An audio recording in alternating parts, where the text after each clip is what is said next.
अभिलेखों में कम उम्र दर्ज कराना एक पार्षद को भारी पड़ा। माननीय न्यायालय ने भारतीय जनता पार्टी के पार्षद के खिलाफ सुनाया ऐतिहासिक फैसला। वार्ड नंबर 12 के भाजपा से पार्षद का चुनाव लड़ने वाले मनोज शंखवार का निर्वाचन हुआ रद्द। वर्ष 2017 में भाजपा पार्षद प्रत्याशी के रूप में उनके फर्जी दस्तावेज लगाकर लड़ा था चुनाव। भाजपा के मनोज कुमार शंखवार ने 1505 मतों से हराया था सपा प्रत्याशी गणपति शंखवार को।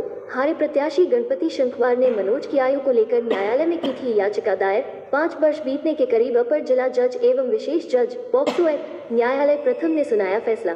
समस्त साक्ष्यों के आधार पर न्यायालय के मनोज कुमार शंखवार के निर्वाचन को शून्य घोषित किया।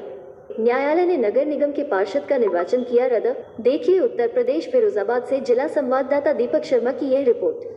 नगर निगम के वार्ड नंबर 12 से मनोज शंखवार को विजयी घोषित किया गया था, जबकि उत्तर प्रदेश नगर निगम अधिनियम के अनुसार उसकी उम्र 21 वर्ष से कम थी। नामांकन के समय वह 17 वर्ष 4 माह 6 दिन का था और कम से कम पार्षद के चुनाव के लिए 21 वर्ष की आयु होनी चाहिए। इसी आधार को लेकर के हमने मुकदमा चुनाव याचिका माननीय जनपद न्यायाधीश महोदय के यहाँ दाखिल की और उसमें हम सफल हुए। माननीय न्यायालय ने इसके चुनाव को रद्द कर दिया है, शून्य घोषित कर दिया है। अभी इसके बाद की स्थिति ये है कि उसका चुनाव चूंकि वाइड एब इनिशियो है, आरंभ से ही शून्य घोषित किया गया है। उसके द्वारा जितने भी कार्य किए गए हैं वो सब अवैध माने जाएंगे। ये कौन सी कोर्ट ने किया है? देखिए, चुनाव याचिका जनपद न्यायाधीश महोदय के यहाँ हमने दाखिल की थी।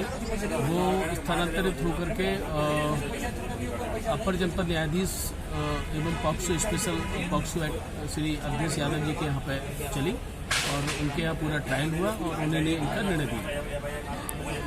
इसमें टाइम हुआ?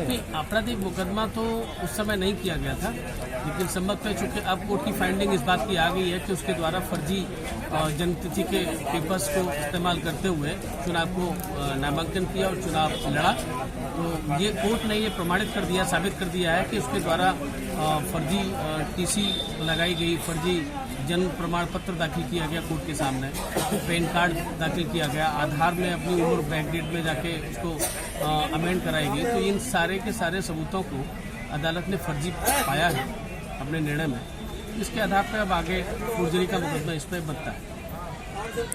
वादी द्वारा कोई इसमें मुकदमा अभी तक लिखा है? फोर्जरी का अभी तक मुकदमा दर्ज नहीं कराया गया है। अगर वो उचित समझेंगे वादी तो दाखिल कर सकते हैं, ये कानूनी अधिकार उनके पास है। पूर्व सभासद क्या प्रकरण है आपका? प्रकरण ये है 2017 में जो चुनाव हुआ था नगर निगम का पार्षद का, उसमें हमने भी नामांकन दिया और 12 प्रत्याशी तो उन्होंने भी नामांकन किया था।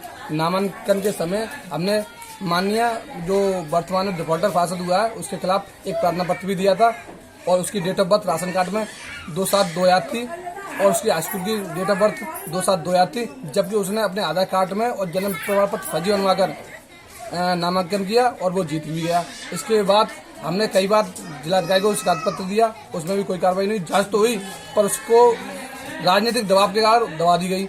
उसके बाद हमने न्यायालय की शरण ली। न्यायालय की शरण में जाने के बाद जो जजमेंट आया वो दूध का दूध पानी का पानी हुआ। उसके बाद भी आज तक नगर आयुक्त महोदय और अपर आयुक्त महोदय डीएम साहब अभी कोई ऐसी कार्रवाई नहीं हुई जिससे उसको सजा मिल सके और कोई कानूनी कार्रवाई हो सके। इसके लिए हम पुनः दोबारा न्यायालय की शरण लेंगे और आगे की कार्रवाई के लिए प्रयास करेंगे कि उसको जल्द से जल्द कानूनी कार्रवाई के तहत सजा मिले।